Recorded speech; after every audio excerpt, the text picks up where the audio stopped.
हमें ईवीएम पर भरोसा नहीं है। और जिन देशों ने ईवीएम का निर्माण किया है वो विकसित देश खुद ईवीएम पर भरोसा नहीं करते।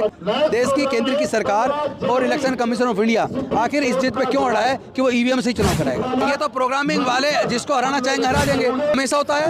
बैलेट पेपर से पहले हमेशा चुनाव हुए, पूरे देश की चलाने की सरकार चुन रहे हैं। बेशक से प्रक्रिया में 10 दिन लग जाए, इसमें दिक्कत क्या है?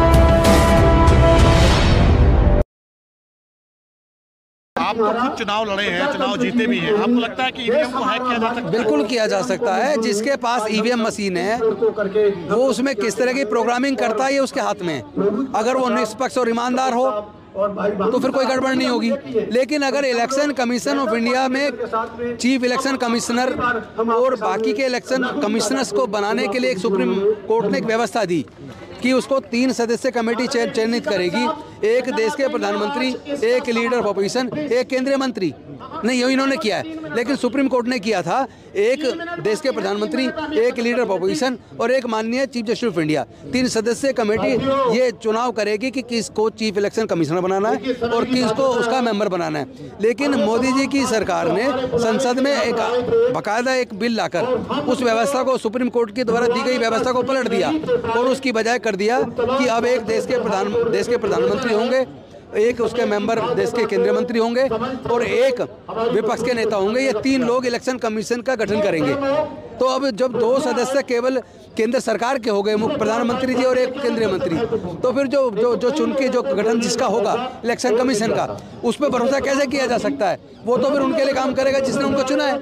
तो इसलिए हमें ईवीएम पर भरोसा नहीं है। और जिन देशों ने ईवीएम का निर्माण किया है वो विकसित देश खुद ईवीएम पर भरोसा नहीं करते, वो बैलेट पेपर से चुनाव करवा रहे हैं। तो फिर आखिर हमारे देश की सरकार को और इलेक्शन कमीशन ऑफ इंडिया इस बात पे इतनी जिद्दी क्यों है कि जब इस चुनाव प्रक्रिया में कोई पारदर्शिता नहीं बची है, लोगों का इसमें भरोसा ही नहीं बचा कि जिसको वोट दे रहे हैं उसको उसका वोट जा रहा है, तो फिर जबरदस्ती देश की केंद्र की सरकार और इलेक्शन कमीशन ऑफ इंडिया आखिर इस जिद पे क्यों अड़ा है कि वो ईवीएम से चुनाव कराएगा। सर एक बात बताइए, अभी राजस्थान का चुनाव आपने देखा, बीजेपी के 2 बड़े नेता वहां पे चुनाव हार गए।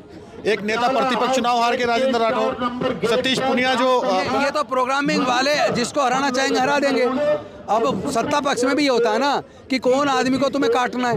ये राजनीति है, राजनीति में कुछ भी संभव है। तो किसको काटना, किसको हरवाना और किसको जितवाना अगर तय करने वाला जिसके पास मशीन है अगर वो तय कर रहा है तो फिर कुछ भी संभव है। ये इतना बड़ा देश है, इसमें संभव है सर कि एक बैलेट पेपर से फिर से लाया जाए? संभव नहीं, हमेशा होता है। बैलेट पेपर से पहले हमेशा चुनाव हुए, जब पहले हो सकता अब क्यों नहीं हो सकता?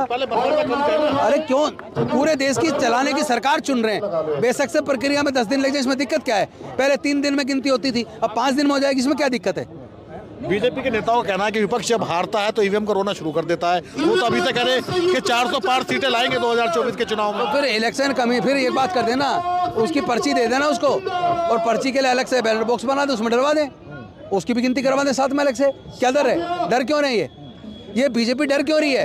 ये इसलिए बीजेपी के नेता ऐसा बोल रहे हैं क्योंकि ये लोग ईवीएम से ही चुनाव जीत रहे हैं। अदरवाइज इन्होंने एक भी वायदा पूरा नहीं किया, ना 2 करोड़ रोजगार देने का वायदा पूरा किया, ना काला धन वापस लाने का वायदा पूरा किया, ना महंगाई कम करने का वायदा पूरा किया, ना $1 के बराबर 1 रुपए की वैल्यू करने का वायदा पूरा किया। हर मोर्चे पे केंद्र की सरकार फेल हुई है, इसीलिए ये बहाना बनाते हैं। सर बहुत से लोग मिलते हैं रिपोर्टिंग के दौरान, वो कहते हैं कि पेट्रोल चाहे 500 रुपये लीटर हो जाए, गैस का सिलेंडर चाहे 2000 रुपये का हो जाए। वो केवल बोलने के लिए बीजेपी ने तैयार किए ऐसे लोग, एक्चुअल में नहीं है।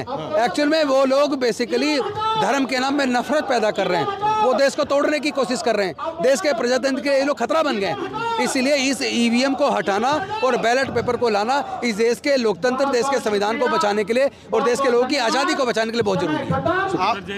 तो राजेंद्र पाल गौतम जो दिल्ली सरकार में पूर्व मंत्री हैं, उनका कहना है कि ईवीएम को हटाना चाहिए और ईवीएम के खिलाफ ये जो धरना यहाँ पर जनता मंदिर पर चल रहा था ये अब खत्म होने की तरफ जा रहा है। ईवीएम के खिलाफ ये धरने में शिरकत करने के लिए यहाँ पर आए थे।